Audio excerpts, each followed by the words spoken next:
What's up, y'all? This is Erik from Your Fantasy Friends. Follow us on Facebook, on YouTube, on Twitter. You can see the little Twitter handle down there next to my name. We're at Fantasy Friends on all of those platforms there, except for YouTube, Fantasy Friends. We didn't have to misspell it all weird in that one. But I just want to preview the Thursday night football game for fantasy purposes. It's honestly pretty straightforward, except for a couple positions. So we'll just get right to it here. The Pittsburgh Steelers, 6-5-1, are going to Minnesota to play the Vikings, who are 5-7. DraftKings Sportsbook has the Vikings as a field goal favorite, essentially, minus 3 points. And that's an over-under of 44 points. So not super enticing for fantasy when you see an over-under that low, but there are some good options out there regardless. Just to address the elephant in the room first is Dalvin Cook, right?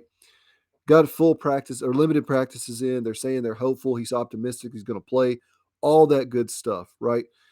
Dude separated his shoulder, tore his labrum 11 days ago. 1 days ago. This move reeks of desperation from Mike Zimmer, just desperately, oh God, I need to cling on to my job. He's willing to get his the team star running back, maybe. Alexander Madison is pretty good, re-injured. Is there a high chance of re-injury? I've seen different things out there. I'm not a physical therapist. I am not a doctor. He's played through injuries like this before. So to me, the way I play fantasy football essentially depends on where you're at. It's in your quest to get into the playoffs. This is the last week before standard playoffs begin in week 15. If I'm looking good, I'm not starting Dalvin Cook. Hopefully you have Alexander Madison. You can just start him instead, just in case that shoulder gets re-injured like super early in the game. I'm more of a cautious fantasy football player, just letting y'all know that off the bat. If you have to win this game to get in, you don't have any better options, and you probably don't because you drafted Dalvin Cook in the first round or you traded a king's ransom to get him, then you're going to have to start him, and you're going to have to hope, pray, wish, carry your lucky rabbit's foot and your horseshoe and all that other stuff. You just have to hope and pray that he doesn't get hurt. Erik's take, I'm not trying to start him. I'm starting him in one league, and that's a 20-person league. So I don't really have a choice, or a 20-team league, I should say. So I don't really have a choice. But in my main like redraft home league, I'm not starting him. I'm actually starting CEH over him, just to show you kind of where I'm at. I am a lock for the playoffs, though, and I am fighting for a bye week. So that's personally how I feel. Do with it what you will. If it was me, if I had Madison instead, I would start Madison, who has been incredible given the times that Dalvin Cook has been out. All right, so to the rest of the fantasy options here. Over the last 4 weeks, Minnesota has been fifth worst in fantasy points per game given up to quarterbacks, and the worst in terms of fantasy points given up to wide receivers. Kind of middle of the pack, to kind of one of the better teams as far as running backs go. Honestly, man, to me, that means Roethlisberger is a sneaky start tonight. The dude is actually a top 9 quarterback in 2 of the last 3 weeks. Top 9. If I didn't see that with my own eyes, I'd be like, nah, dude, you're lying. No freaking way. He's got 6 passing touchdowns during that time. 6-2 touchdown to interception ratio. So if you don't have any better options and you're streaming quarterback, if you've been streaming quarterback throughout the season, you could do a lot worse than Ben Roethlisberger, in my opinion.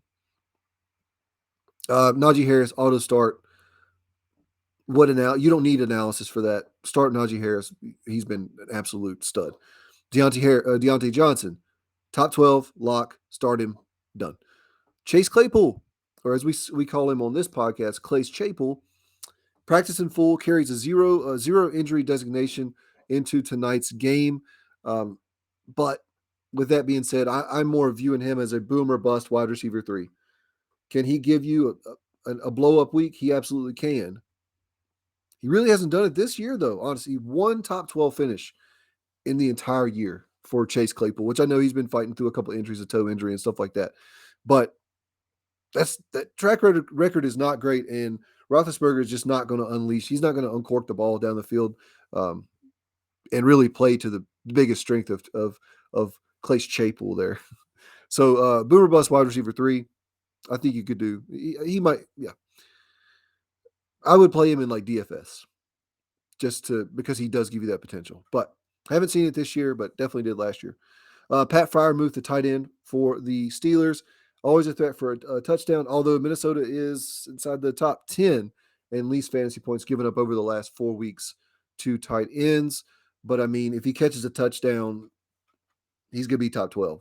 So, yeah, there is that. If you got better options, it's tight end, man. You start what you got. you start what you can, essentially. On the Vikings side of the ball here, no Adam Thielen. That means Justin Jefferson is going to get probably even more targets, which is just crazy because he already gets an insane amount. KJ Osborne and Tyler Conklin should see a little bit of an uptick in targets as well. Much like Deontay Johnson, Najee Harris, you're starting Justin Jefferson no matter what. He's a probably locked in top 10, at least top 5 maybe, wide receiver for the week. So no problem. KJ Osborne, desperation start. That's what he is to me. I'd be trying to avoid that if possible. But, you probably picked him up off of waivers this week. And if you did, I'm hoping you did it to block him from someone else. But if you have to start him, go ahead. But I don't expect much, to be honest. He's kind of a boomer bust touchdown type guy. Tyler Conklin, tight end for the Minnesota Vikings, actually saw 9 targets last week. Turned it into a decent game for if you're in a full PPR, but otherwise it really didn't move the needle too much. He's actually been downright bad for fantasy when he doesn't catch a touchdown. And that kind of applies for all tight ends except for the top guys. But I'm not prepared to play him. Pittsburgh's been a top 3 defense against tight ends over the last 4 weeks. I'm trying to pivot off of him if I can. I know he's like the sexy name out there and all that good stuff, but if he doesn't catch a touchdown, he's going to hurt you for fantasy. So I'm personally not going to mess with that. Okay, let's drive down narrative street real quick. I know, oh my God, he's not doing analytics, yada yada. Kirk Cousins has shown a proclivity to be really bad and make stupid decisions in primetime games. Thursday night, primetime game with the Vikings playoff hopes on the line here. At 5-7, they're actually a game and a half back from the 7 seed in the NFC, which goes to show you, holy smokes. The NFC is not super great. Or actually, I would say there's a lot of parity there. Let's not say it's not great. Pittsburgh is actually right below Minnesota in terms of fantasy points given up per game. So they're 6th worst over the last 4 weeks. Like I said earlier, it's an absolutely must-win game for Minnesota. I worry the pressure might be too much for Kirk Cousins. 100% narrative street. No analytics to back that up. I just see what he's done in the past, and I just straight up don't trust him with all the chaos that's going on around him, with the desperation smell up in Minnesota with Mike Zimmer fighting, clinging, clawing for his job. Dalvin Cook might go out early. Dude, they just lost to the effing Lions. To the Lions. So I'm going to go ahead and make a bold prediction. I'll end the little tiny episode this way. Big Ben outscores Kirk Cousins tonight in fantasy points. That is all for us over at Fantasy Friends. Appreciate you watching. Please go ahead, go hit us up on Facebook at Fantasy Friends, Friends, I should say. YouTube, Fantasy Friends, on Twitter at Fantasy Friends. But yeah, appreciate y'all. Have a good one. Good luck tonight.